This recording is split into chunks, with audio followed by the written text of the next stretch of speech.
What's going on, people? How you live? What's going on? Welcome to Back to the Classics. I'm out here in the DeLorean, baby. What's good? Ooh, welcome to Back to the Classics, the cinematic movie podcast that takes you back to the iconic films of 20 years ago. I am your guy, Jay Alonzo, and with me is... your boy, K. Williams. What's going on, Jay?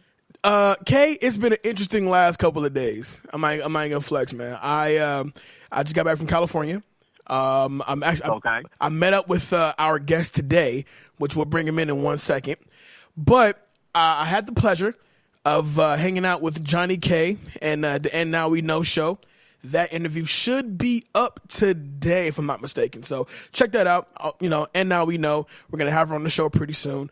But I had a great time in L.A. I had a fantastic time in L.A. It's always fun to go back home. And it was all fun up until the last hour of the trip. And that last hour is me driving back to Vegas because I don't know if I wasn't paying attention or whatever the case may be, but I slammed my damn finger in my car door. Damn.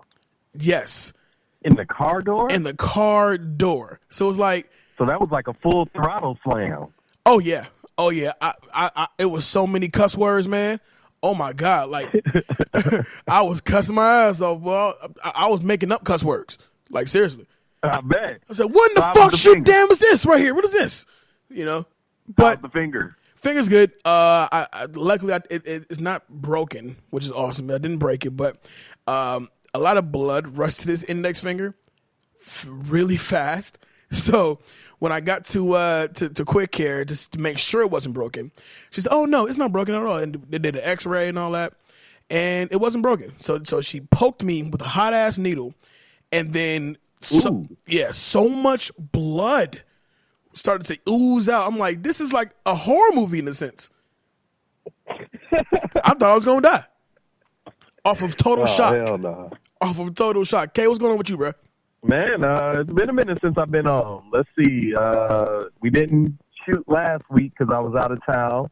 Yes, we did. We did double team. Went back to. No, you're right. We did do double team. That's that old My mind age. be gone, man. That's that old age. It's the old age. Yeah. And I ain't even that old, but it is old. Yeah, we did double team. You know what? Double team was so horrible, I forgot about it. That's what happened. As did everybody else, including Van Damme and Dennis Rodman combined. So, are you catching Fate of the Furious this weekend? Probably not this weekend. I don't like. I'm weird. I'm weird nowadays in my old age. I don't like going to opening night shows, like the weekend shows. For real?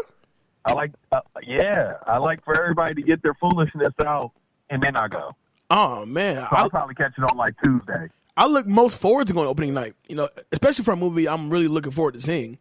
Friday night, the theater's packed. If it's a comedy, it's a horror flick, it's an action flick, like whatever emotion that you're feeling at that time when you're watching a movie, the whole theater has the exact same feeling, which is cool. And I've always enjoyed the excitement of going to a movie opening night. You know what I'm saying? So I think I'm going to catch Fate of the Furious on Friday.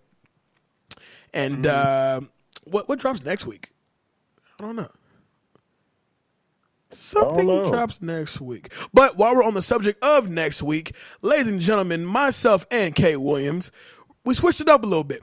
Next week's show is going to be dedicated to the smokers out there. 420 is going to be big show for us, and it's going to 100% for the weed man. For the weed man. But it's 100% going to the smokers out there.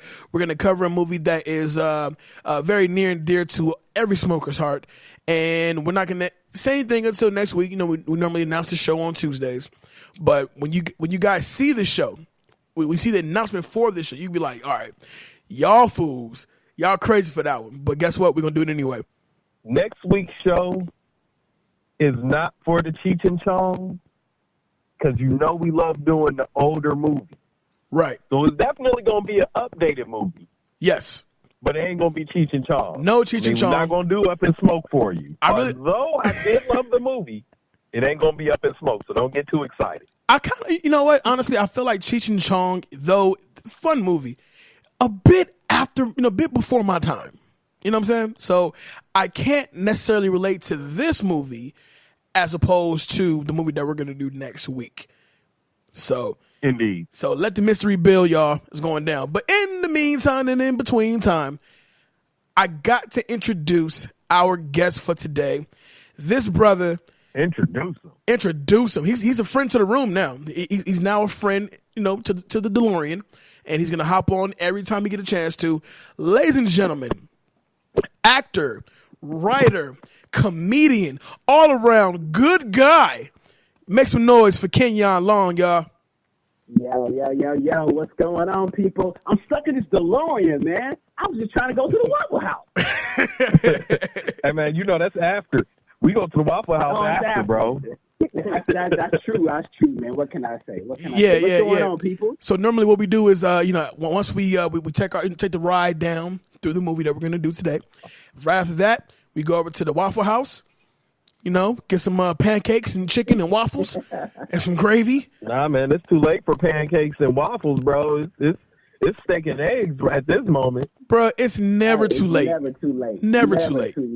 Let them know. It's never too late for waffles. For All-Star. Okay. Mama. Not for the All-Star, though. Not for the All-Star, bro. My mom used to do this thing called, she made up a word called Brenner. I was like, what the hell? What is that? Brenner. And it always stuck with us because Brenner is breakfast for dinner. So when moms announced Brenner, we were fucking hyped. Like, oh, she might get some bacon in this bitch. Let's go. I'm ready.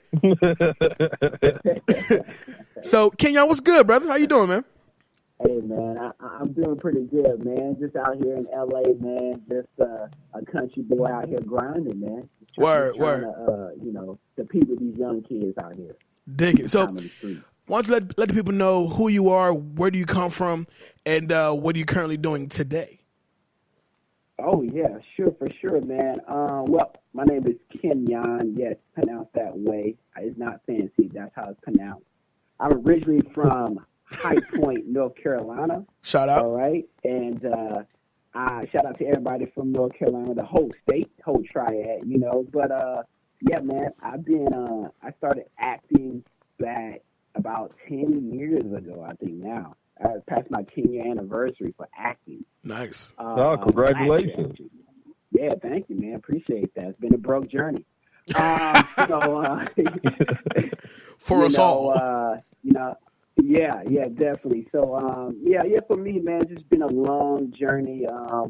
I migrated from North Carolina out here to L.A. to make that dream happen, man. I came out to L.A. I think I quit my day job. I had like $600 and I shipped my car and bought a one-way plane ticket. Word. And I've been in LA for 8 years now, straight.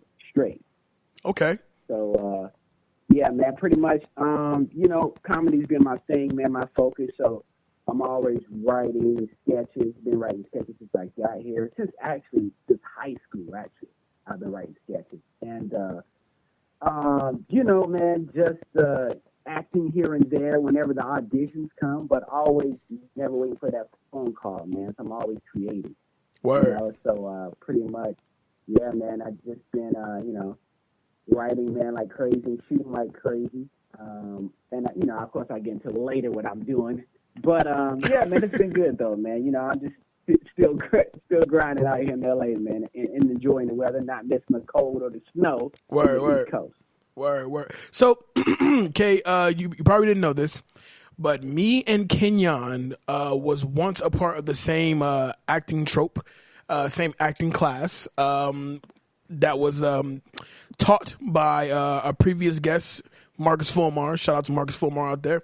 And essentially, me and Kenyon, we were paired together a lot to do a lot of sketches together, do a lot of scenes together. So essentially, I get to see him truly do his thing. And I gotta tell you, as somebody who's been there to watch, a master at work, this dude is ridiculously funny to me, man. I'm talking about. I mean, at least take me out to dinner first, okay? I mean, listen, man.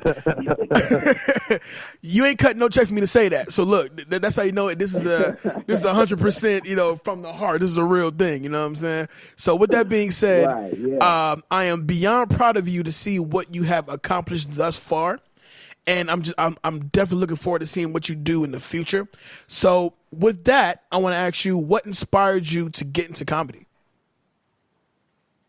Man, you know what? I mean, I tell people, to be honest, keep it 1,000. I think I've been doing comedy since I was 5. You know what I mean? And it's pretty much the earliest rendition I had. It's just like saying, like, little kids say stuff, and then everybody, the old folks will laugh, like, oh, he's so crazy. But I just kept like saying like little one-liners. You know what I mean? Mm-hmm. As a kid, I was saying one-liners. So to the point where they thought I was gonna be a comedian, like, oh, you'll be a comedian when you grow up. And I was like, no, I'm not. And not that I was some nerd or anything, but I just like, that's not a job I was pursuing. But for me, it's been just all comedy, man. I just love making people laugh, man. It's a lot going on in this world today, that we all need to laugh, man. So I just get enjoyment out of making people laugh, man. So, that's been my love, man. I just tell people, I've done drama. I've definitely done some drama movies, man, right. And dramatic movies. But, but for me, of course, my focus is comedy, man. I just love doing it, man. I enjoy writing comedy and, filming, directing comedy.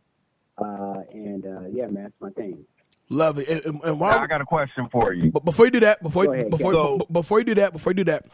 while we're on the subject of comedy, we must take some time out to send our condolences and a major rest in peace to the late great Charlie Murphy, who passed away earlier this morning. An icon in this business, and he's a dude that he didn't just ride under the limelight of just simply being Eddie Murphy's brother. Like, he's a dude that created his own way, and he just rode that bitch all the way up.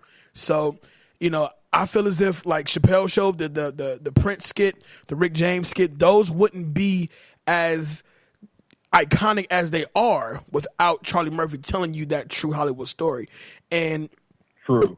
Even past that, the Comedy Get Down tour, way back when he did CB4, Lottery Ticket. I mean, the man has credits galore. So it was definitely a major shock to the entertainment world. We're definitely sad today, but at the same time, his suffering is done. So he's now in heaven with Prince, and they're eating pancakes, playing basketball. Right. Probably losing again. Too. But definitely on behalf of Back to the Classics, we want to definitely send our deepest condolences to the Murphy family, to Charlie Murphy's kids, of course, Eddie Murphy himself. Rest in peace, Charlie Murphy. Yeah, definitely rest in peace, man. Okay. Now, I got a question for you, Kenyon. So, were you always like, when you were in school, were you the class clown? Did you always have everybody rolling, or were you the reserved person that just kind of grew? Right, yeah, that's the thing, man. It's like I had a smaller circle. So I'm a middle child, right? I got a younger sister, older brother. So, and, they say the middle child is the funniest. But also, my crew, it was like I was cool with, my crew was kind of, a little bit cool, but the cooler dudes, I couldn't, I would chill with them like on a Tuesday, but then that was it. You know what I'm saying? So, gotcha. Tuesday, cool day. Yeah, you know what I mean? So it's like, so the cool dudes, they tell a joke that everybody's laughing, but, I tell a joke, and then but I'm only telling to my friends. So I was kind of in the middle, man. It's like once a couple of people got around me and then I was joking off, then they would understand. But I was like, only till senior year, I was gunning for the class clown. I was gunning for it, but I lost it to Tyler Tolbert, man. Shout out to him, man. White boy. He was disruptive. I was trying to graduate still, man, but he was like, I can be funny without getting kicked out of class, though. You know what I mean? So he was getting kicked out of class every day. Look, man, I ain't trying to not graduate. You know what I mean? Technically, technically, if you think about it, you could be funny without a diploma, but at the same time, hey, you kind of need one. You know what I'm saying? So Right. So, I never got the title, man. So how'd you hook up with your boy Steven? I was Facebook stalking you, so I had to definitely go in and check out the work that you put in, man. And how'd you hook up with Steve Royal and Wait What Comedy, man? How'd y'all put that together? I met Steve Royal about when I first moved here, like, probably the second year I was here. I was in this Black actors group, and we were all meeting, and it was a good idea at the time, and kind of a mastermind group, and we were doing some community stuff as well. And I met him faintly there, but it was like, a lot of people there. It was like, our acting teacher Marcus was there. Mm-hmm. There was a lot of people there. A couple people that in commercials now, and that's on TV now, like Camille McFadden, that's on Zendaya show. And so there's a lot of people, Will Catlett, So, I met him faintly there. I know he was a director. And so that's about it. But I never really worked with him. I don't really remember talking to him. But I remember last year, it's just like, you see him. It's just a figure. It's a face. So last year he kind of like put out a thing where he was looking for, and I don't even know if he hit me up. He might have, actually. Personally, like, he's putting together this sketch comedy group, and he wants to go more towards Instagram. And I was already doing Facebook videos and YouTube and Instagram, but he's more doing like web series, and that was his route. So he wanted to get with this Instagram game, and I'm like, cool, man, I mean, that's what I do. So he brought together these couple of people that he picked and auditioned, and like I sat on a couple of auditions as well, and he recognized my comedy expertise, of course. So, we brought the group together, and we formed this sketch group called Wait What Comedy. And we started in July last summer, and I think it started like 5 of us. Everybody else fell off because it's like, man, people don't understand this Instagram. This Instagram game is not just you post a video and that's it, And people are like, oh, y'all going to post every day? But that's a lot. I'm like, well, that's what everybody else is doing. Right. You gotta get up with the crowd. Everybody's pumping these videos out, and so a lot of people, couldn't take doing that much, and so they fell off, man. Or some people are just like, I think this is too much or whatever. So everybody fell off, and now it's to the point where it's just me and Steve right now. But we dropped to, we're doing like 3 videos a week. But, we still pumping them out as well as I do my own. But he usually directs the video. He'll write his sketches. I'll write my sketches. And then, he'll shoot as well as, I'll help to shoot as well. Right. Okay. Because I done watched a few of them, man, and they have me rolling. Like, Don't Let the Fade Fool You. Oh, yeah. That y'all have me weak. Yeah. I was like, oh, that's crazy. So and the Get Out episode you all did. Oh yeah, y'all got some Get Out's a good stuff one on there, man. Get Out's a good one. So, Kenyon, one more question before we get into a 2-minute drill. What's next for you? What's coming up the pipeline now? Well, for me, man, I'm just it's kind of weird, you just trying to out here in LA, man, as an actor, because the rest of these people on Instagram, some of them, I won't say, shouts out to Clarity. I know that he's an actor. He's an actor, right? So, the rest of these people, Clarity, King Back, these actors, right? So, but for me, man, I just been concentrating on, trying to build this Instagram up. This is the most followers I've had ever, and just trying to learn new tactics to build my Instagram up. And, I had a YouTube for 4 years, still wasn't getting the traction that I wanted, so I deleted everything and started back over. So now I'm pretty much working on building my Instagram up with these skits, trying to become an influencer out here, next comedic influencer out here, as well as still writing longer content. So I have a cool concept, not going to mention yet, as well as still trying to write a pilot. I'm trying to get shot and pitch to Netflix. Well, you make sure you put a spot in there for your boy Jay Alonzo. You heard? Hey, bro, I always got a spot for you, man. I told you that, man. You always got a seat at the table. Hey. All right, y'all. Let's kick off 2-minute drill. All right, so Kenyon, as the guest of the show, as you know, 2-minute drill is part of the show that we do a rapid fire quiz to make sure that we all watch the movie. Okay, so with you being our guest, all right, we're gonna have you ask the first question. Now, who's the first question gonna go to, though? All right, I'm gonna give this question up to Kay. All right, wait. But before we do it, Kay, you ready? You ready? I just took my smoke. I'm ready. Okay, all right, for sure. All right, so let's do it, y'all. 2-minute drill starts now. All right, Kay. So, who was the first person to die in the movie? That was my question. Oh, man, Danny Trejo. Off the point. Yeah. All right, this one will go to Jay. Jay, Yo. what was the other name of the tribe that worshipped the Anacondas? The Shishamas? No, the other tribe. There's another tribe? Oh, shit. Earl and them? I don't know. The Makus. Okay. Earl and them died earlier. Got you. All right, this one's going to Kenyon. Where is Cerrone from? Cerrone? Paul Cerrone, played by John Voight. Oh, man. Brazil? Can we take Brazil? No. Paraguay. What? Paraguay. Okay. All right, we got 49 seconds. Kenyon, question.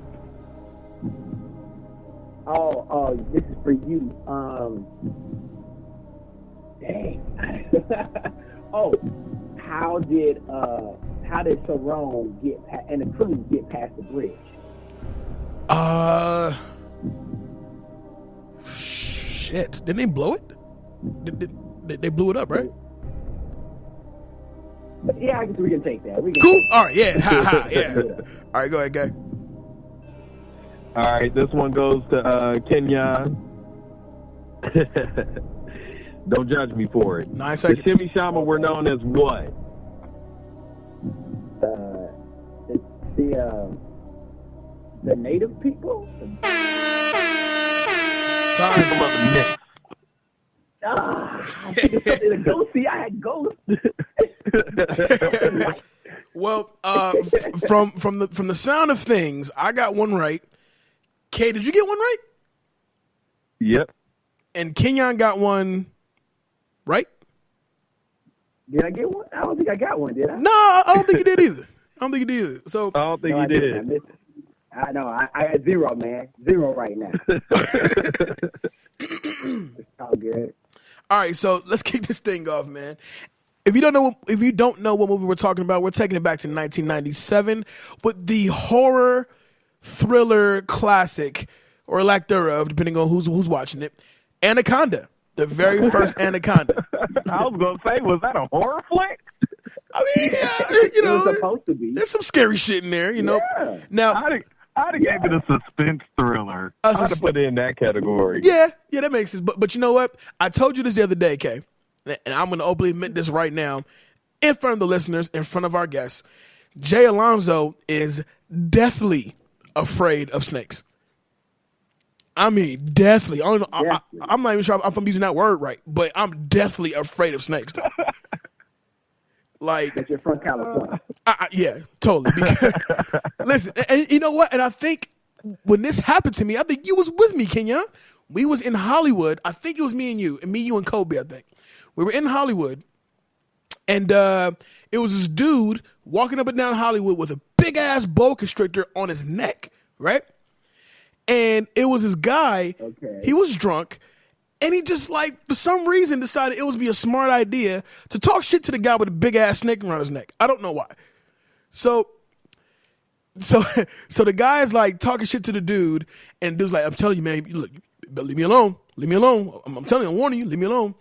And the dude says something, I'm gonna assume it wasn't racist. It was like a dumb joke that didn't make any sense. But it was enough to piss off the dude with the snake. So the dude takes the snake off his neck and throws it. Oh man, I definitely don't think I was there for that. Okay, I would remember that. Trust me, I ran, and that wasn't even my beef, and I still ran. Because you want to go get ate up? Nah, shit, no, hell no, hell no. Because when he threw the snake, it was almost like the snake unraveled at mid-air, and then as the head is going towards the guy that's talking shit, his mouth is opening up. I said, when he lands on you, he's gonna bite the shit out you. So it was then and there I decided I would never deal with anybody with a snake issue. If you have a snake in your house, don't invite me over because I'm not coming. I'm not coming at all. All right, so original release date, April 11th, 1997, shares opening weekend with Gross Point Blank, the John Cusack comedy, and Eight Heads in a Duffel Bag. A really good movie, by the way. What movie? Yeah, it was pretty dope. 8 Heads in a Duffel Bag. What? 8 Heads? I remember. I didn't watch that movie. I mean, that was like the dumbest title. I was like, what is it? I mean, it's pretty to the point. It really is 8 Heads in a Duffel Bag. Oh, okay. Yeah. Box office total of $136 million with a production budget of $45 million. So they came up. Okay. They came up. I thought it was number one for a while. I think it was number one for like 2 weeks. Something like that. Yeah, I thought the streets was on fire with Anaconda. This movie currently sits at 38% on Rotten Tomatoes. I'd say that's fair. 38%. I think that's pretty fair. That's pretty fair. Yeah, for the writing of this movie is terrible. Absolutely god awful terrible. Some of the CGI is pretty cool. A lot of it you could definitely tell that this snake is not real. This is definitely like some sort of an animatronic thing because he only moves certain ways, and then when he does move, he's so fucking stiff. So you know for a fact this is not real. But me being the youngin' that I was when this movie came out, it was still real to me. I was still scared shitless to go see this movie. That's what I'm saying. Like, I was young then, and I mean, I was a little older than you. But what I'm saying is, I remember like, oh, this is scary to people. Yeah. I just thought it was scary as shit. But also, if you notice that Jennifer Lopez was on fire this year. Woo. Because she had... Is this her first movie? No, she had Selena just last month.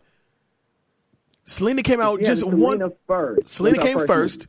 And then after Selena came, then this.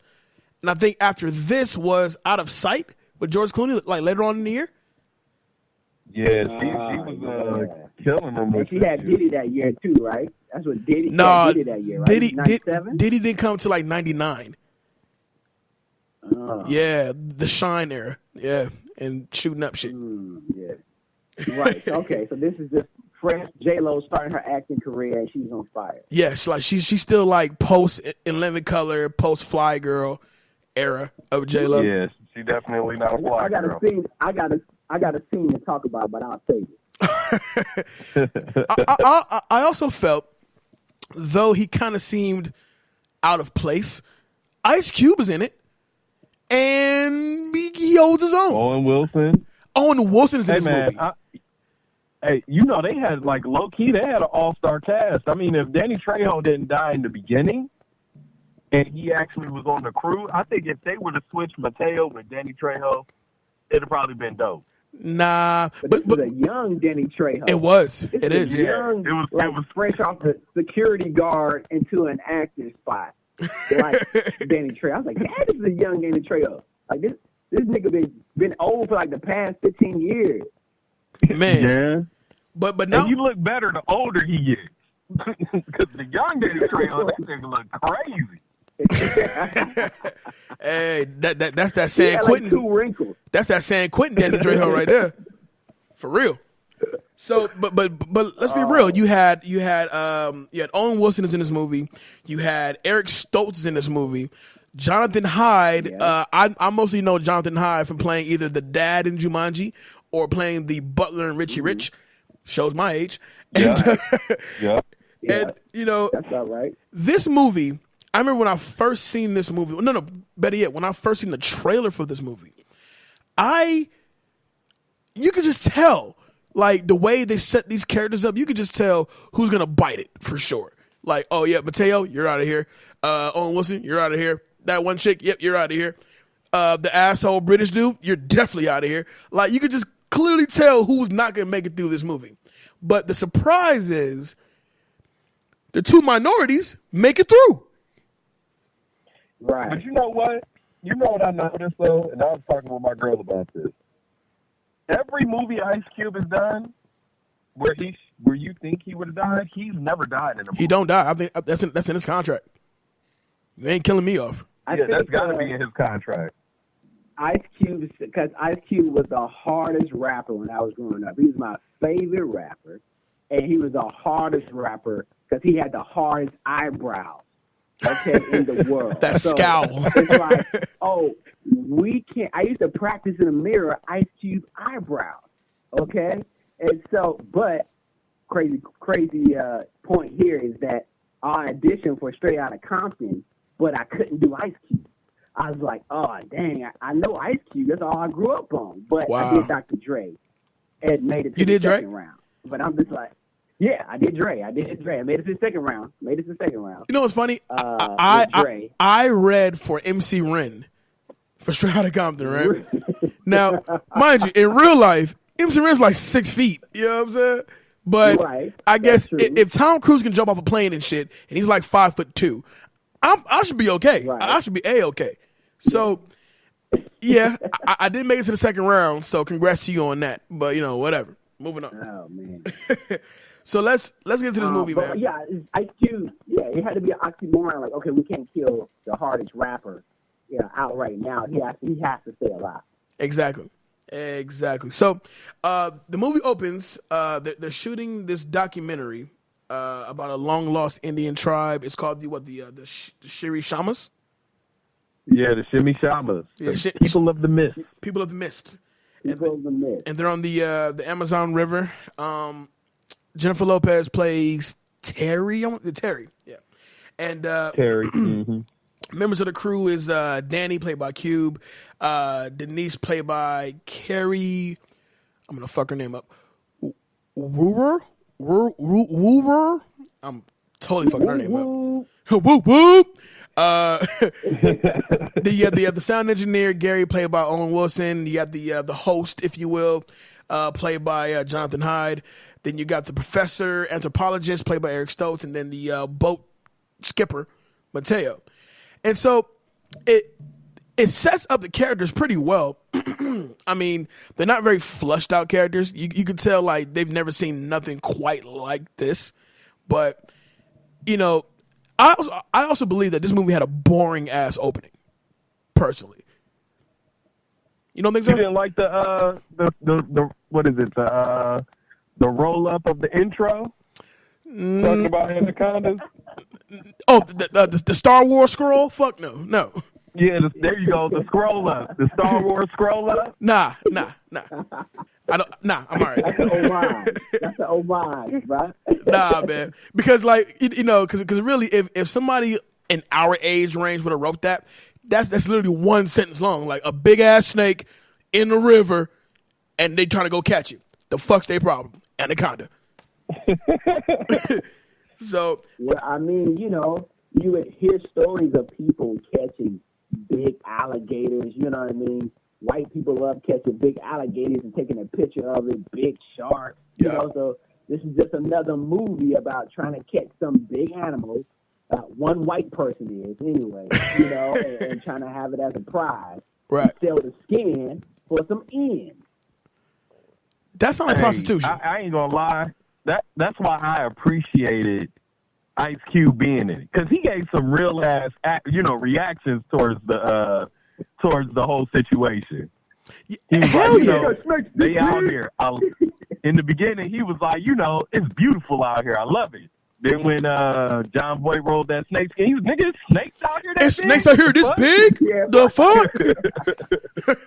If Anaconda was... I appreciated him for that. A very raw Ice Cube.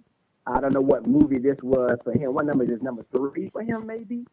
At the time? No. Anaconda? No. You talking about... since then, you had Dangerous Ground came out.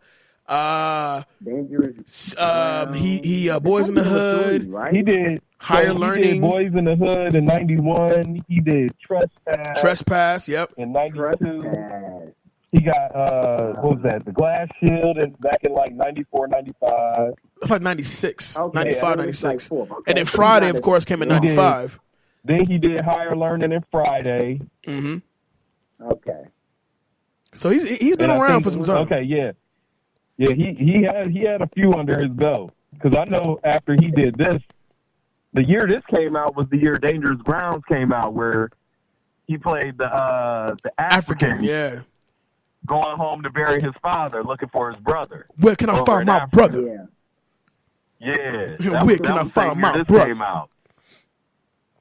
So, the crew is they're on the boat, and then they come across. As soon as you see him, you don't fucking trust him, and that's John Voight as Cerrone. Now, John Voight is a white man, for sure, through and through. But I remember when I first seen this movie, I swore up and down he was from wherever this character is from. I'm like, he does that shit very well. But except when he's talking to people, his eyes get really squinty, like somebody like squeeze like lemon juice in the motherfuckers. So it's like, nah.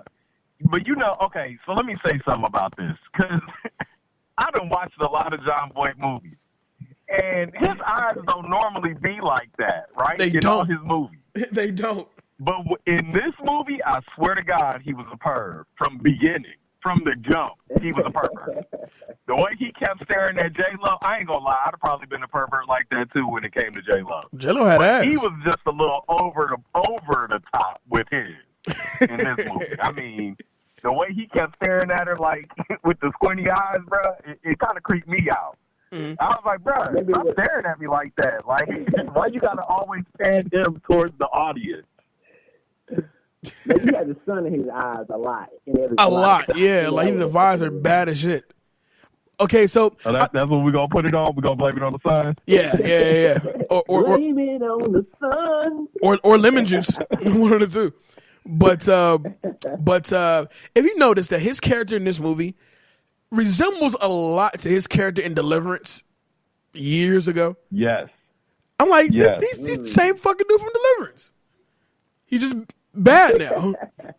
So, moving on to now that Cerrone's on the boat, everybody around him is just fucking uncomfortable. They think he's weird as shit. Him and Kale keep clashing about the actual lore of the Shimmy Shamas. Am I saying that right? Yeah, Shimmy Shamas? Mm-hmm. Shiri Shamas. There we go. And then later on, they're trying to free the boat's propeller from a rope. And Kale gets stung in the throat by a wasp.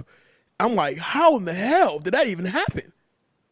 Hey, when that scene happened, bro, I was like, I ain't never going scuba diving. Ever. I don't know what y'all got in these damn tanks. And if I do, it's going to be like Seattle or some shit. Nowhere outside the U.S. I don't get in any water I can't see. Okay, so I don't do that. People say, oh, get in. No, you can just swim. I'm like, no, you can't see through that water. Okay? Man, look, I'm good on the water. The water looks like green Kool-Aid, bro. I'm cool on that. I'm all right. Right. Thank you, but no thank you. I had to look it up, right? Mm-hmm. I had to look it up. John Voight had a big ass year in '97. Okay. Mm-hmm. Like him, he had did a movie with J-Lo called U-Turn. Right. And then after he did U-Turn, this all came out in '97. He did The Rainmaker. Mm-hmm. He did Rosewood. Good one. He had Most Wanted with Kenyon Long. Okay. It was all right. And then he had Anaconda. So that's what, like 6 movies he did in 1 year. He had a better year than J-Lo, who had a great year. 5 so movies. He did 5 movies in '97 that came out. So he was banking. I guess he had the right to become a perv in one of his movies. He earned that hard on. Okay, for sure. He earned that. He earned it. So with my question is about the wasp is how long does a trait last? Like, yo, old boy was me and my wife was talking about this. I'm like, yo, all this stuff happened, right? And I'm like, yo, we forget about old boy. We're like, yo, this nigga's still alive? Mm-hmm. Like, he has a hole in his throat for about 2 weeks. Like, how long does a trait last? Cerrone, like, stabs him in the neck and, like, pulls his shit up. Like, dude. Ugh. They made it. Bro, but the bad part is he took the breathing tube out. Like, nobody paid attention to him taking the breathing tube out. No. So, I thought he needed that to breathe.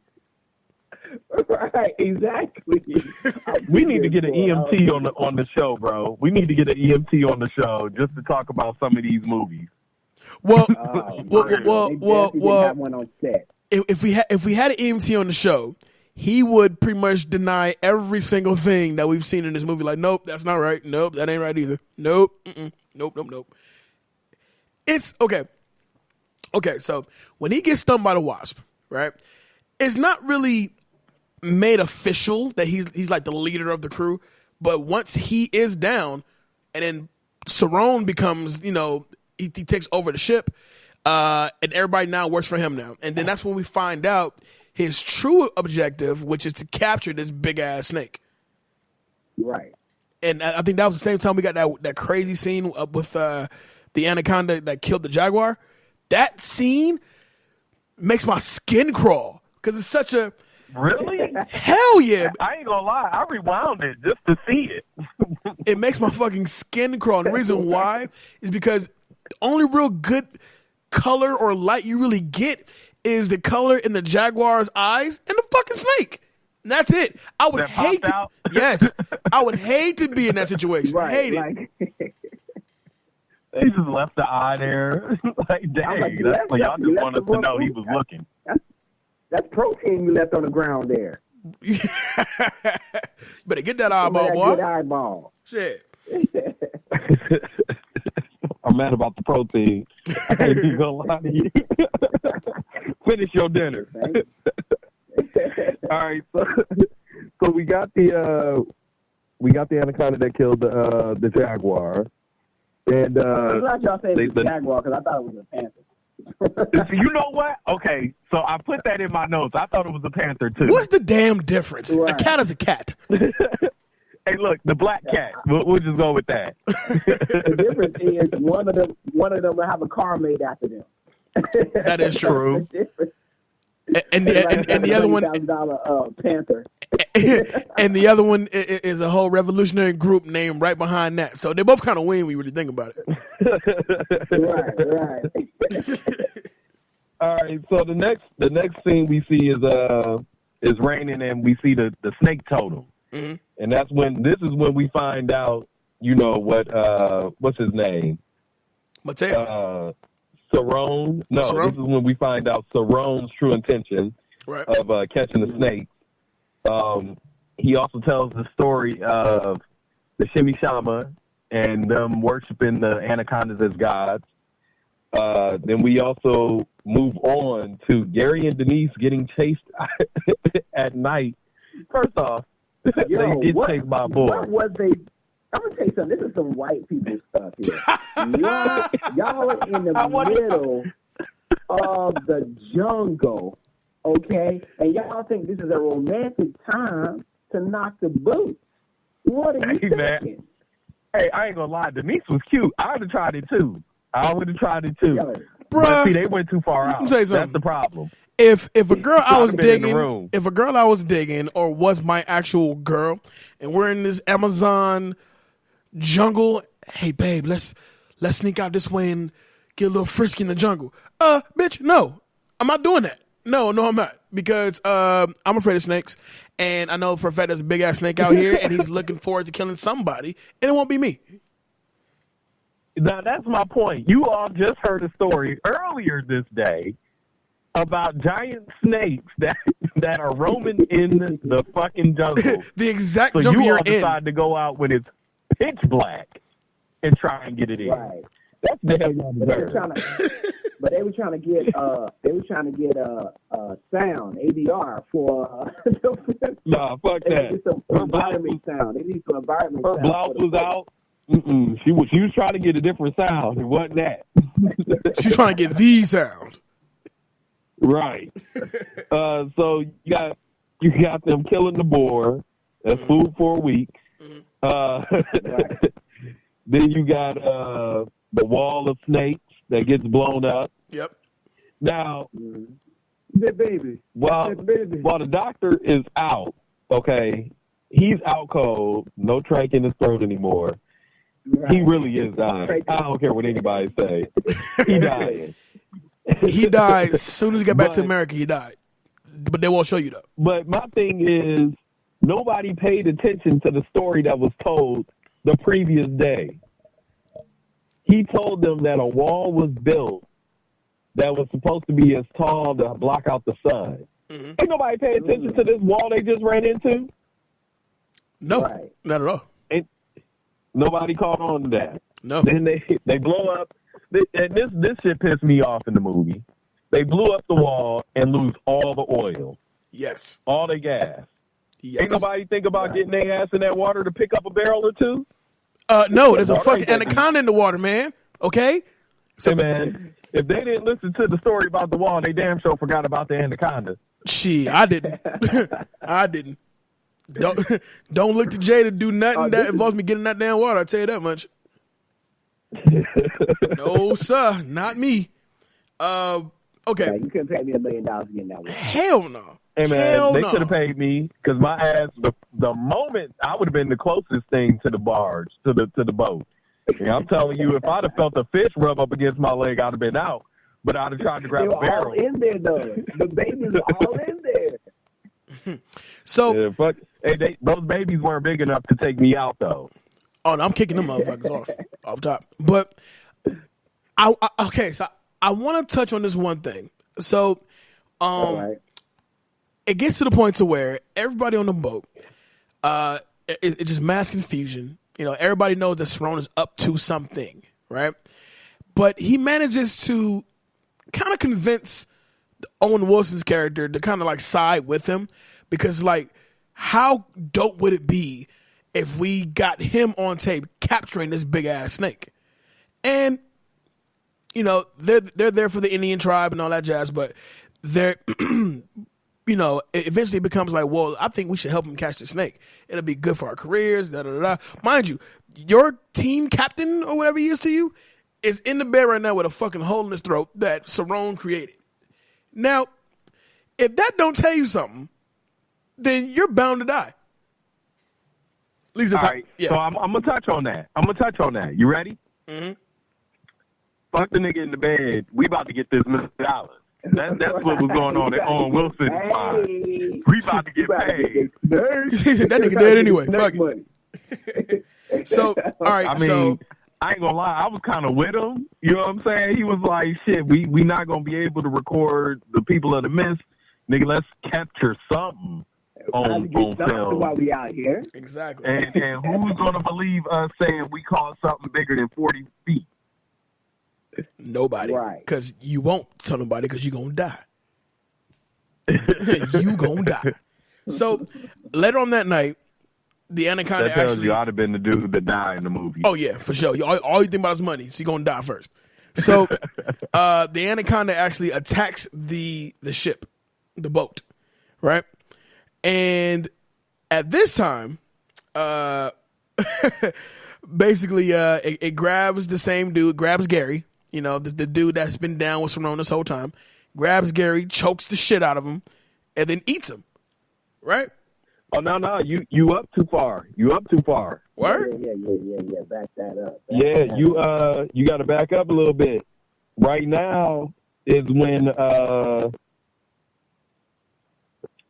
they find the old boat, Mateo and Cerrone's old boat where Danny Trejo died at. Oh, and they find the picture.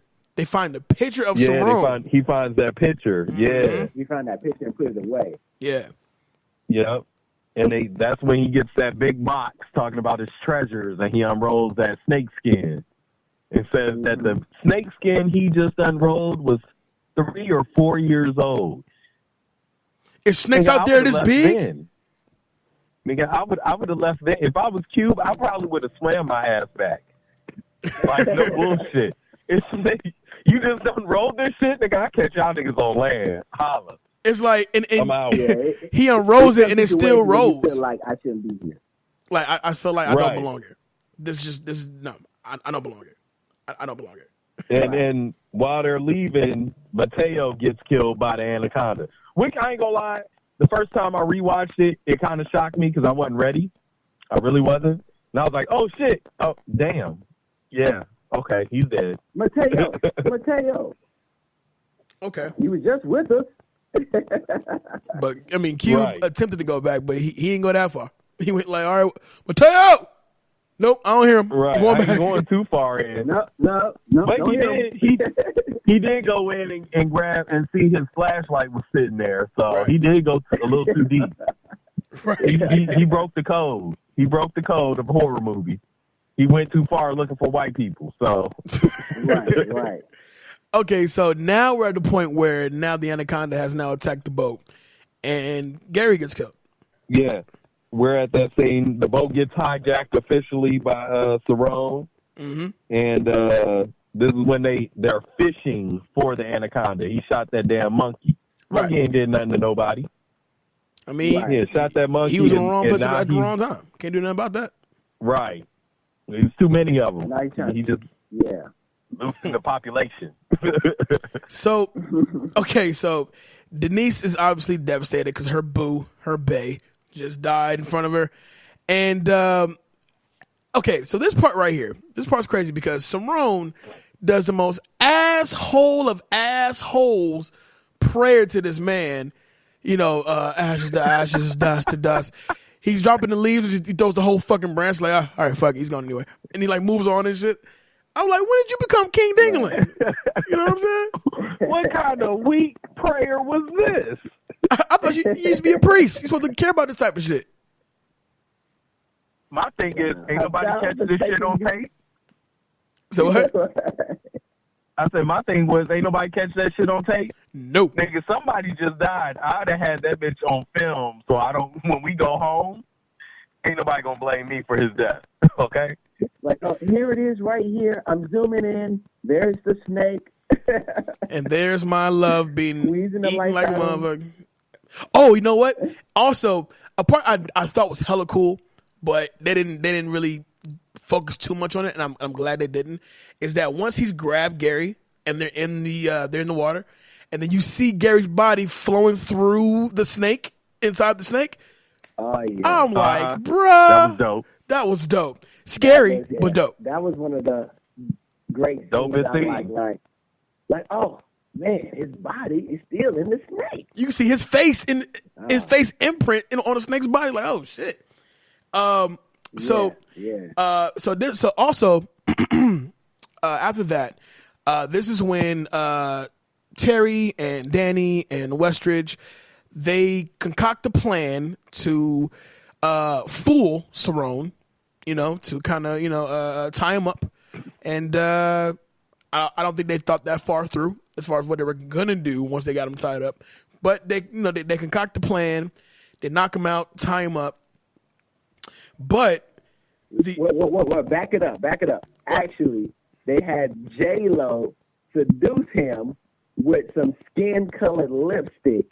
I'm like, yo, how she put on lipstick the same color as that? At least have some red or something. Can I back it up just a little bit further? What's up? Go ahead, don't act like we gonna skip on the scene where Westeros got bit by Cerrone. He'd have got slapped up a couple of times. Yeah. Pimp slapped the shit out of him, boy. Yeah, I caught that. Yeah. I was like, oh, that's how you gonna do my man? You open slap him, open hand slap him? He made Westridge say, thank you. You're right. I'm sorry. Thank you. Right. Okay, so here we go. So the next day, the boat becomes stuck at the waterfall, right? And that's when you have Terry, Danny, Westridge entering the water to kind of winch it loose. And At this time, Denise, so distraught over Gary, she's going to attempt to kill Cerrone, which obviously does not go her way because Cerrone's a fucking killer. And, well, you're just Denise, and you're going to die right now. So it's always the pretty ones that got to go. It's always the pretty one. Thank God J-Lo made it all the way through because I was like, damn. But another line in this movie I thought was pretty dope because it does show how just fucking evil he is, how evil Cerrone is. He goes, he says, never look into the eyes of the person you're about to kill. They'll haunt you forever. Trust me, I know. Right? And then he kills her. Oh, shit. And then as he's killing her, says a prayer for her as he's killing her. Bro, the way he killed her was dope. His UFC John Jones, Daniel Cormier. I mean, I was like, the way he jumped up and with his legs, I was like, what the heck? How you do that? Bro, he was on his ninja tip. He was on his ninja tip off of that one. And Dana White would have gave him a 10-day contract. Off top. But he strangles her with his legs. I was like, damn, how you do that? Right. And then dumps her body in the ocean, in the water for Anaconda food. Ain't nobody that's the crazy part. When he dumped her body, like, didn't nobody see the body at all. He just kicked her off. They barely heard the actual splash. Right. There you go. Get off my leg, bitch. Yeah. So at this point, the Anaconda returns, right? Westridge distracts it long enough for Terry and Danny to return to the boat while he ascends to the waterfall. And at this point, Cerrone now has a knife that was going to kill him from Denise, and he's now cut himself free, right? So we get the fight between Danny and Cerrone. Danny really doesn't have a chance because, you know, it's Ice Cube, so he's going to fight, LA way. But, Cerrone's a killer. Hey, man, but he was throwing them. He had them hands, though. He was giving them some jabs. No. Let me say this. How many fades did Ice Cube take this movie? Like, the snake broke his ankles, then he got punched by Cerrone one time, and even back it up, right? You remember when Cerrone, like, he foiled the plan, but he still kissed J-Lo? He's like, F that, I'm getting this last kiss in. Like, shit. I'm like, might as well. Yo, how many fades Ice Cube gonna take? But you know what? Hey, man, he the black dude of the movie. He the talking black guy. He got to take them L's. Either that or die. Man. I'd rather take the L's than die. You know what I'm saying? Omar Epps died before the fucking movie said Scream 2. So if I was Ice Cube, hey, I remember that. Right. if I was Cube, I'm like, you know what? Cool. Him and Jada, the only two blacks in this movie. I can take a few L's. Before opening credits. I would say this though. I did a movie. It's been 2 years now in Canada. My first horror movie. And I did not die. I was the only black person in the movie. Hey. And I make spoiler alert, it's not out yet. And I did not die. I was like, oh man, this is great. They kept telling me, look, don't worry about it. Nothing's gonna happen to you. Now, it was a rough shoot. Now, as I look at Anaconda, I'm like, man, I know this was a rough shoot because that was the worst shoot ever. Like the roughest shoot. I'm talking 13-hour days in the woods, on the lake, and mosquitoes on you all day long. Like, I felt like a human Nestle Crunch. I say, dang. Man, look. Yeah, so I just know Anaconda was a rough shoot. I did an indie in Malibu years ago when I first moved to LA. And Malibu, bro. But just feel me though. When Where's the rough part at? Just feel me. Just feel me, man. Oh, just feel me, man. I thought the same thing. I thought the exact same thing. I'm like, damn, we do Malibu. Oh, okay, about to be some beaches. Okay, about to be some, some water, some sand, some bikini clads. Yeah, I'm looking forward to it. But then I got the actual address of where we were going. And then I'm driving. I'm like, oh, they're going to beach. Okay, cool. They go to beach. They go to girls. Okay, cool. It says I'm still 10 miles away from where I'm supposed to be. I said, okay, cool. So I keep going, and I discover that Malibu has a woods. I'm like, oh yeah. how the fuck do you hide these? You know? So just like you, we had 13-hour days, 12 to 13-hour days. My character does die in the movie, but whatever. Rest in peace. Rest in peace.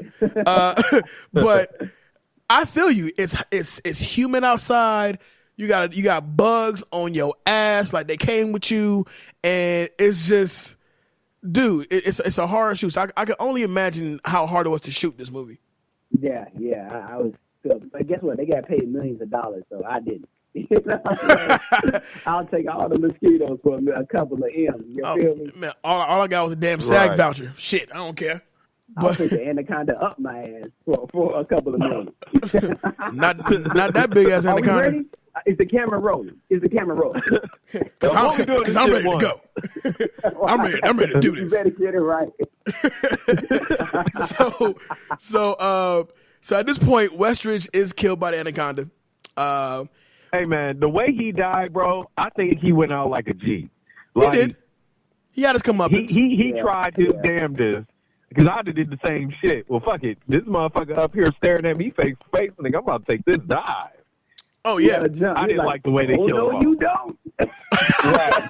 That motherfucker snatched his ass up quick. No, nigga. Where so you going? So you think you going to just jump off and I'm not going to catch you, my nigga? What you mean?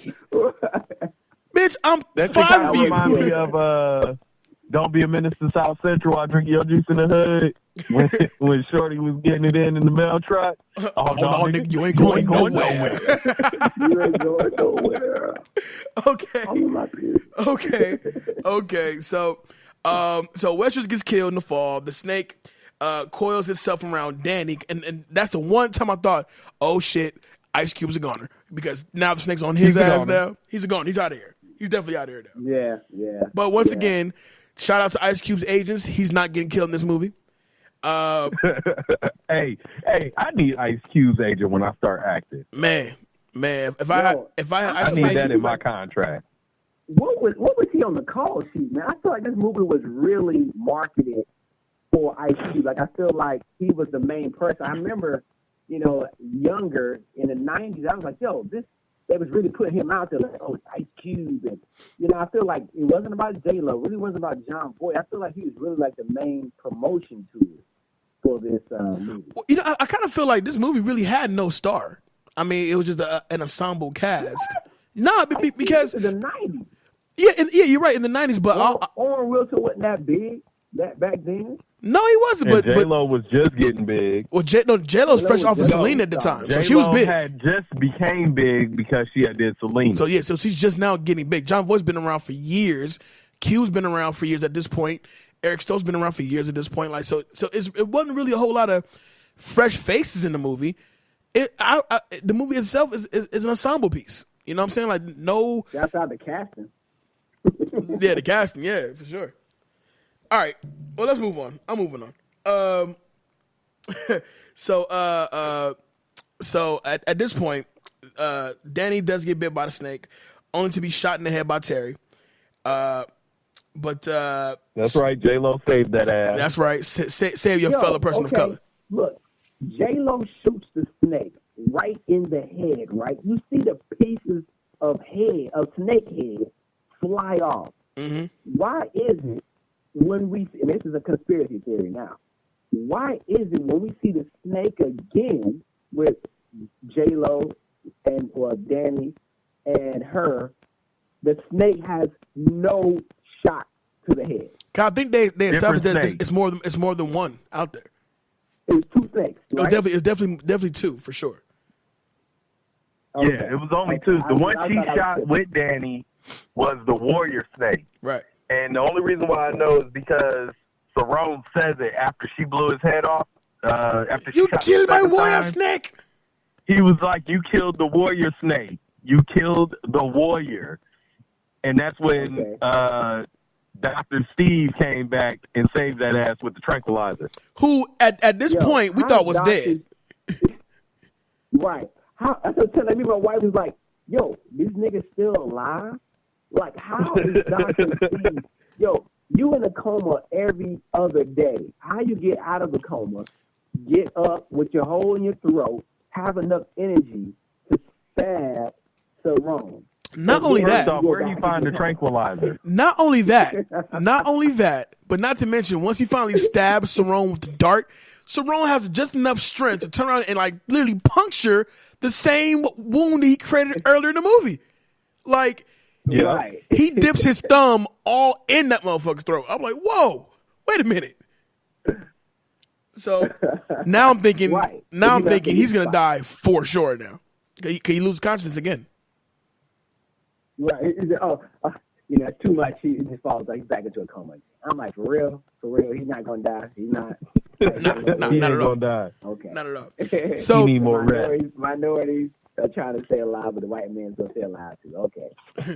So Danny hits too many white people died in this movie. They had to save someone. Yeah. It's a quota. It's a quota. So Danny hits Sarone with the one hitter quitter.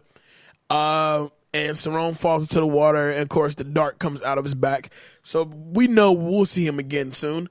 And then we also see that the doctor, whoever, he falls back into falls out of consciousness again, and we now get to a point to where Terry and Danny, they're now captured by Sarone once they find that the other, what was like a house, some sort of a right docking station.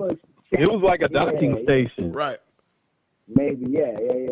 And he catches up to it had hella gasoline in there. Right. And so he knocks them both out, and he dumps monkey blood on them to reel in the snakes. Right. Now, real quick, why the scene when he throws the monkey blood? Why is that in slow motion? Oh man, dramatic effect. Is water. It was like, water.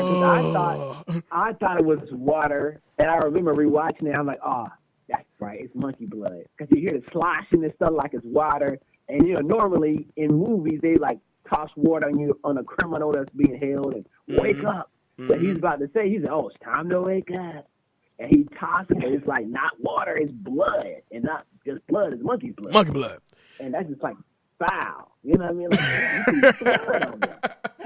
Like that's like fucked up, damn. So now this is one of my favorite scenes right here, because after he drops the monkey blood on him, this is when we see, like, I don't know, would it be like the queen snake or the mother snake? It was definitely the second.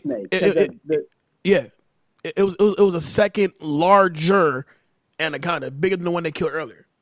It was definitely bigger than the one they killed earlier. Mm-hmm. That motherfucker spit up the whole smokestack. Right. But you know what? This is also the part of the movie where you could definitely tell CGI was still making its way around, because some of these core parts are like, dude, that's not a video game. This is a horribly done CGI thing, because, like, yeah, snakes are fast. I'm gonna assume anacondas are fast, but this motherfucker has speed. I mean, agility. I mean, it's the mother, man. And what you expect? That's the mother. Right. You fuck with her babies, man.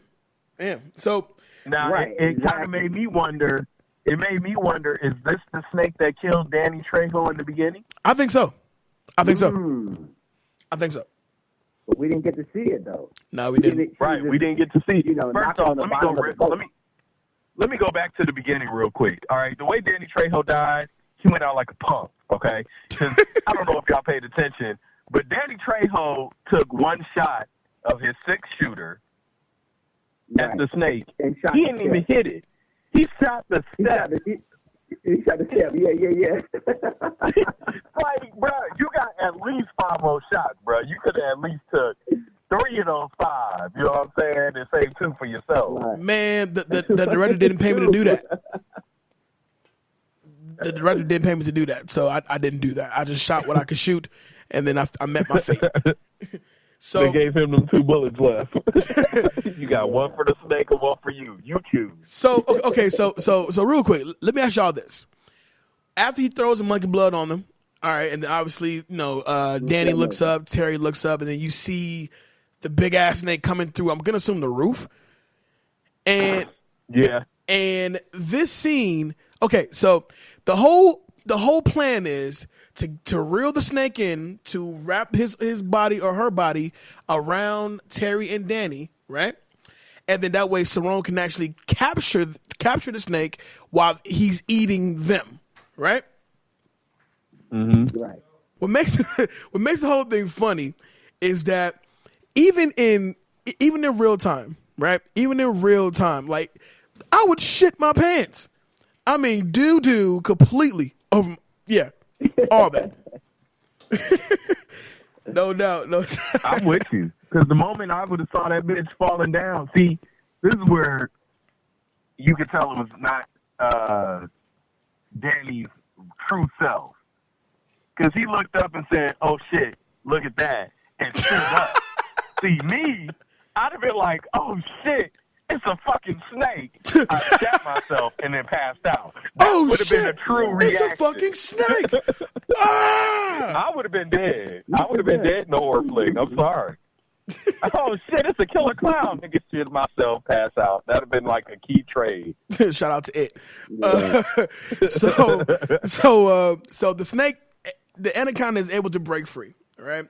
And also, coincidentally, so is Terry and Danny. So this is where things get kind of weird, because I thought that Cerrone had been kind of not necessarily raising the snakes, but definitely knows enough about them, and they kind of know about him, so we're like he was kind of like in a safe zone, I guess. But no, that's not the case at all. Like that snake ate his ass up relatively fast. But hey, I ain't gonna lie, that shit was dope. It was. When the snake ate his ass and then spit him out, and then spit him back up, and he winks at Terry. When it spit him out, he had that whole like acid melted face. Yeah. Hey, Cerrone was a G because he still winked at her. And then that little wink, that was one of my favorite scenes. Yeah, like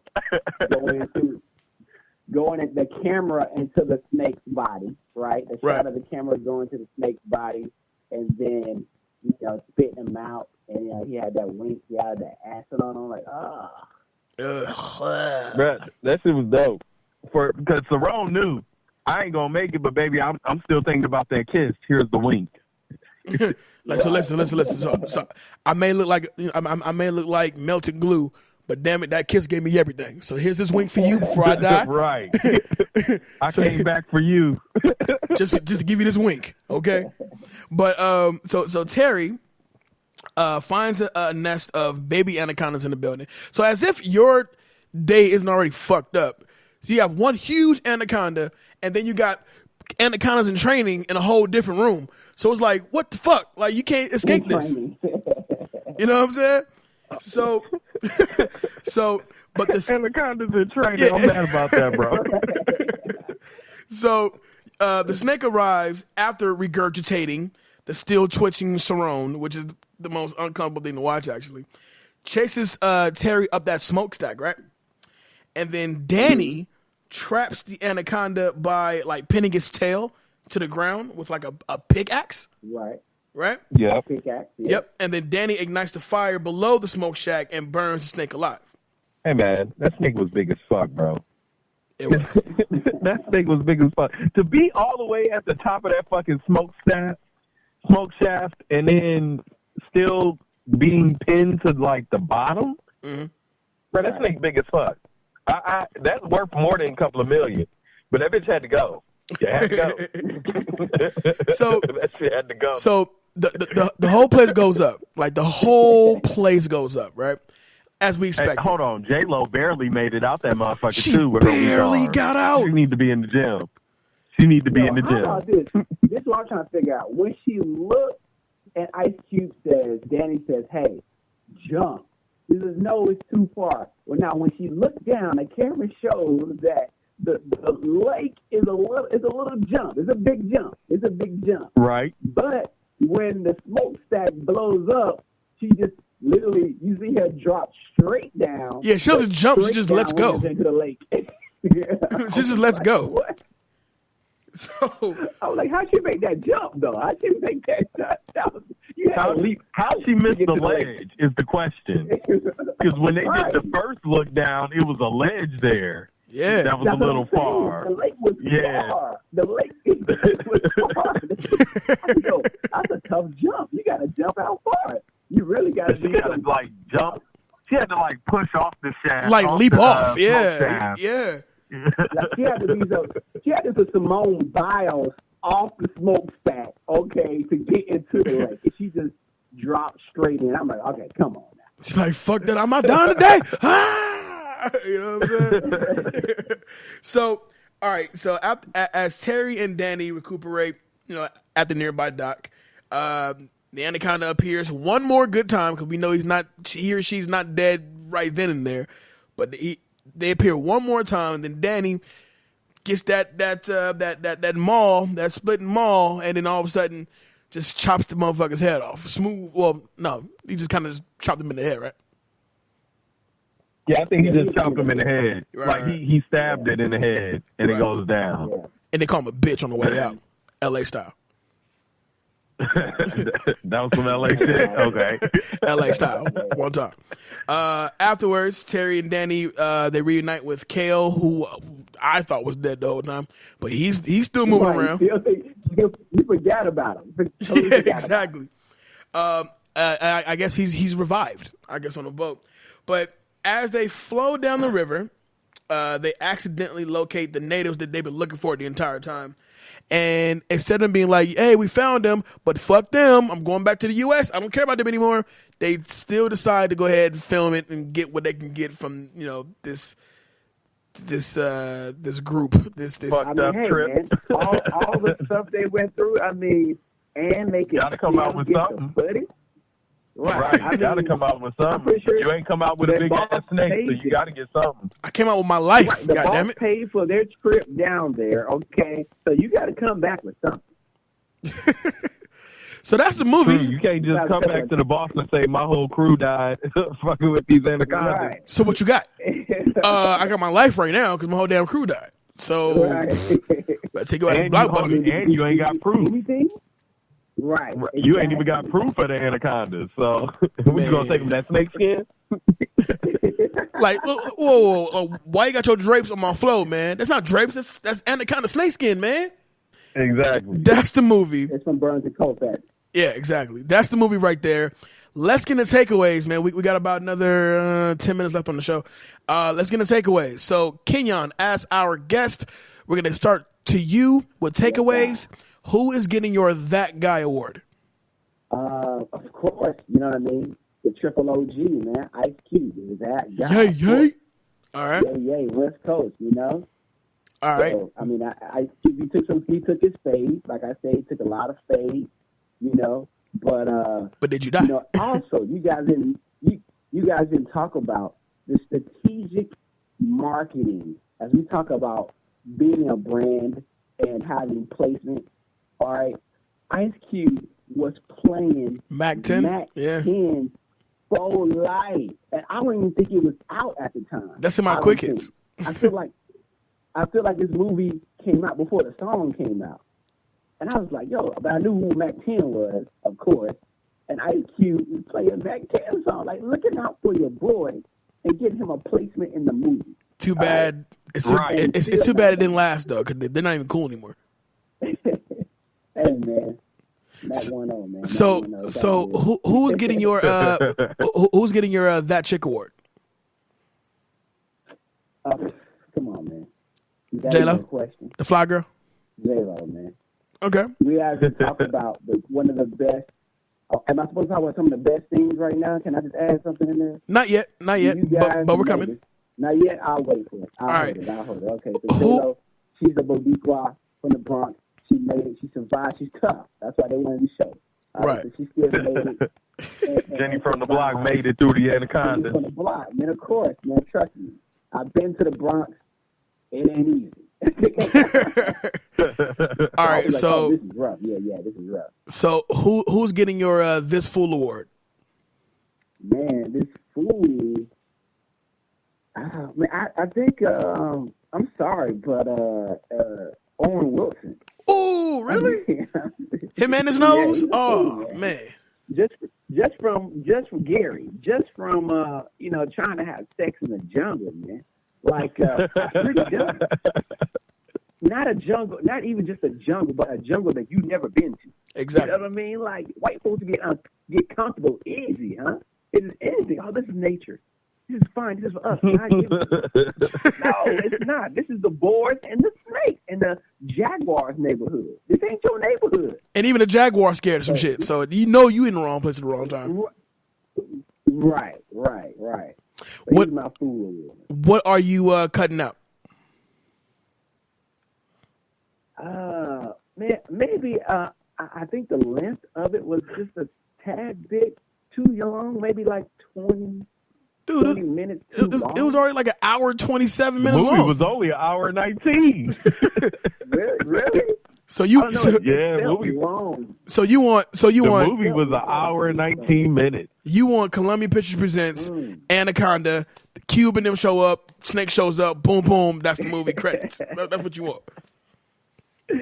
I don't know, man. It just felt like it felt 20 minutes too long for me. But just the am I cutting out a scene that's like corny or whatever, or whatever you feel, just you didn't want there or didn't belong there. You know what? I just don't think that bougie guy, the professor, like I just didn't see. I didn't see the point of him, man. Like, yes, he was drinking wine and all that, but it just Westridge, Westridge, yeah. Westridge. His character wasn't. He didn't have much interaction. All he did was just drink wine and complain about the heat. You know what I mean? So and be British. I just felt like and play golf. Right, and play golf off the boat. I don't know. I just thought it wasn't enough. I don't know. I think it's pointless. All right, and what is your iconic scene? Iconic what? Iconic scene. Oh man, I mean we already talked about it, man. My iconic scene was just the snake when he gobbled up Saron and spit him out, man. Hit you with the wink. It was just with the wink, man. I mean, like he never.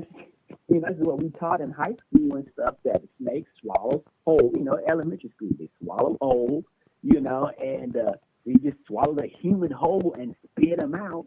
And this is just acid. I'm like, oh. You know what I mean? Like, it was just, it was crazy. It was crazy. So, and still did the wink, and I just love the wink at the end. So, that's an iconic scene. K. Williams, who's getting your That Guy award? Hey, man, that guy was Saron, bruh. Wow. I'm with Danny being that guy, but Saron was the beast, man. He was the way he slapped up Westridge. He hijacked the boat, one man. Come on, man. It was Saron. He played them from beginning to end. Okay. All right. Saron. Who's getting your That Chick award? I ain't going to say J-Lo. I'm going to say Denise. Even though Denise died, she still had the eye. She still had the eye of the tiger. She had that heart. I'm going to try and kill you.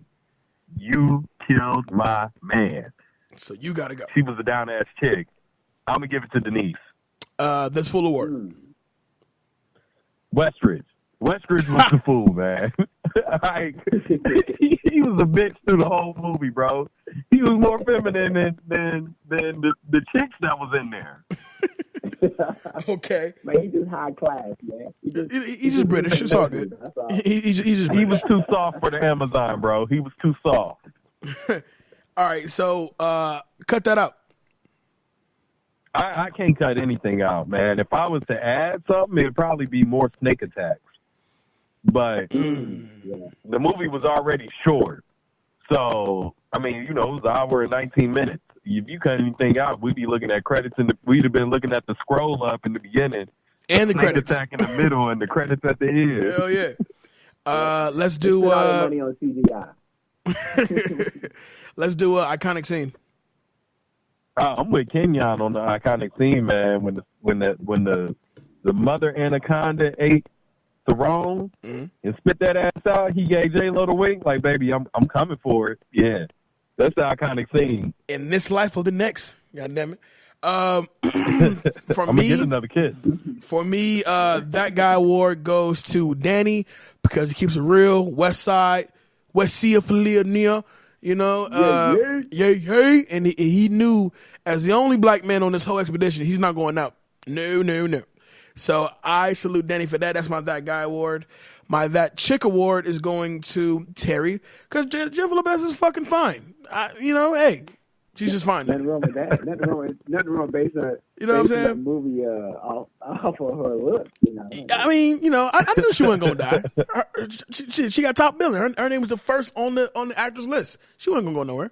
Exactly. She was the main character. Yeah, you know what I'm saying? This Fool Award goes to Cerrone. I felt like though Cerrone was a beast at what he did, he had like boozled everybody on the boat to have them do what he wanted them to do. At the same time, though, he also met his demise trying to capture the fucking snake. Nah, you that's what go out like that. You know what I'm saying? But hey, Cerrone had to go. And the same snake he was trying to capture killed him. So I'm good with that. That's fine. He's a fool. Cut that out would be the boring ass opening. And that not the Danny Trejo part. You just hate this open, bro. Not the Danny Trejo part. I'm talking about once we actually get to see everybody that's going to be on this boat. Like the entire cast is on the boat now, and it's boring. It's boring. And my icon. What did you expect for a character introduction? A snake to take one of them out? You know what? Yeah. I was hoping for like somebody. They picked up somebody from another town. He's a local there, so he knows about all the snakes shit and whatnot. And then he, one night he goes outside to like spark up the fire to like barbecue or whatever, and that snake's right there on his ass. In the first 10 minutes of the movie, I'm down for that. And so you're crazy for that one. and of course, my iconic scene is actually an iconic line that I believe myself and any other man in that position would actually say, and that's when Cerrone rolls out the skin and Ice Cube simply says, "Is snakes out there this big?" I love that shit. I could have said it better. I feel like that was in the trailer when the movie came out. Yeah, it is because I feel like if Anaconda was rated R, the line would have been, "Is snakes out there this big? The fuck?" That would have been the actual line right there for sure. He probably would have ended it with, "Fuck this shit, I'm out." Like, fuck this, I'm about to LA. Right. We just got bullets out there. Y'all got snakes and shit? Nah, we cool. We good on that. So let's get into Quick Hits before we wrap this thing up. As you know, Quick Hits is a part of the show where we talk about production facts, about original casting. Why didn't they do that? Why did they do that? How would the movie would evolve better had they did this certain thing? So when it comes to Quick Hits, here's the first one. During the filming of one scene, the controls for the animatronic Anaconda shorted out, causing it to completely lose control. Some of the footage is included in the movie. And I bet you money that scene I'm talking about during that last little fight is one of those scenes. Because when he's on fire, he does nothing but go back and forth. You can tell that shit was broken. Right, yeah, I noticed that. I would have gave it the first time J-Lo shot it. Yeah? Because, she shot it twice, but you only see one bullet hole in it. Right. That was in the eye, so I was thinking it was probably that scene. Yeah. Yeah. At the end, it's on fire. It's like going back and forth, like it's on the turntable. It looked like the old King Kong ride at Universal Studios. You know what I'm saying? Like he just got the big ass monkey face, but for some reason he doesn't move. Only his eyes blink. Right. Like, oh, this is boring.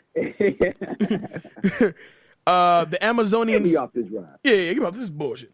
The Amazonian film shoot was occasionally disrupted by the fact that a number of the cast were incredibly afraid of snakes. Why are you doing this movie? You know what? I mean, let me say something. Let me speak on that because I'm black, and they called me up for this movie in Montreal, right? And so, I can swim in the pool. All right, I go through the deep end, right? Mm-hmm. But I'm not level 10 swimmer, okay? Mm-hmm. So they put me on this boat. I ain't never been on a boat in the lake.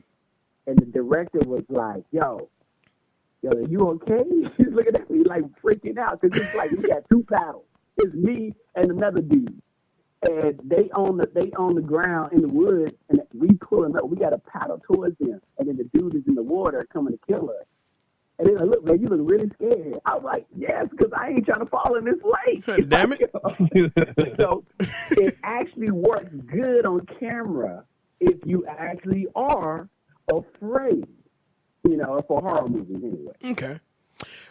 All right. Yeah, it actually works. The CGI for the Anacondas costs $100,000 a second.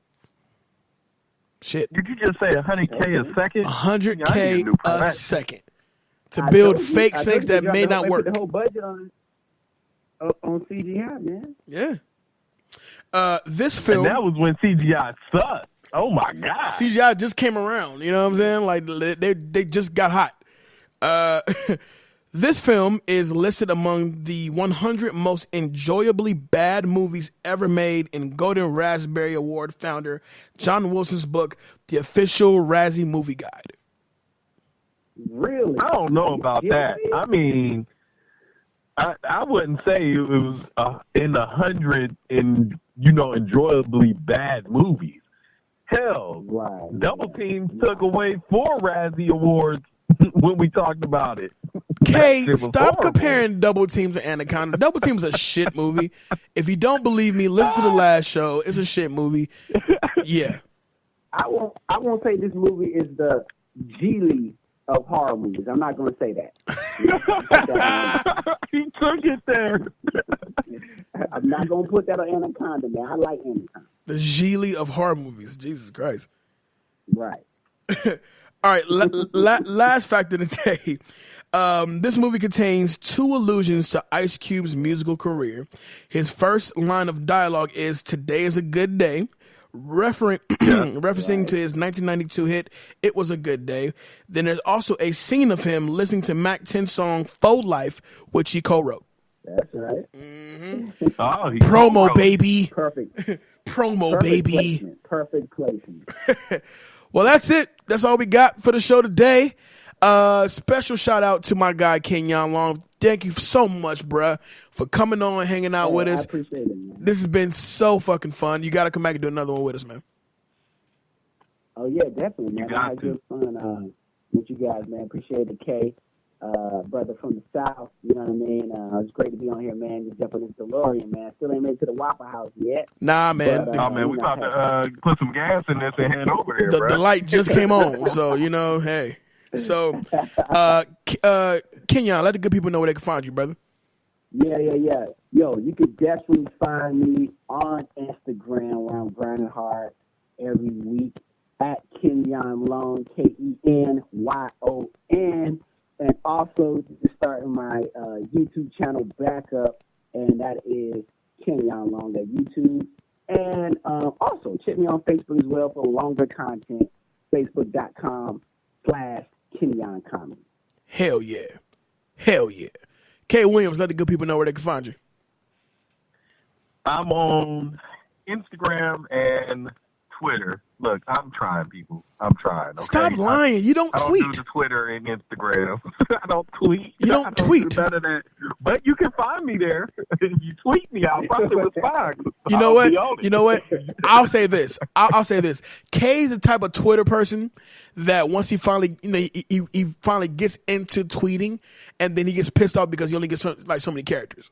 Like, I got a lot of shit to say. Only got 140 characters. That's bullshit. Right. Man, look, I ain't been on. Look, I got the Twitter. I go on and check and see what's trending. I don't ever write nothing. He said the Twitter. You know he don't use it. He calls it the Twitter. That's what old folks say. Are you on the Twitter? Are you using the Twitter? You on the Instagram, the Facebook? Did I see you on the Snapchat the other day? On the Snapchat. Find me on there, man. PHA 1914. If you hit me up, I'll hit you back. I promise. On Facebook, I am on there as K Williams, Kay Williams. Dope. I'm always on Facebook. Well, you can find me on all the social media simply at I am J Alonzo. That's Facebook, Instagram, Snapchat, Twitter. You talk to me and I'll talk back. The Facebook group, Movie Talk group, Back to Classics A Movie Talk group is now available on Facebook. Just jump in, join the conversation, have a good time with us. We have merchandise now, damn it. BeatNetworkOnline.com. Get your merchandise today. We carry merchandise from all your favorite podcasts, including Back to the Classics. And we got more stuff coming your way. That's it, man. I think that's about it. This has been fucking fun. Indeed. Yes, absolutely. Yeah, man. We're going to definitely have you back on here.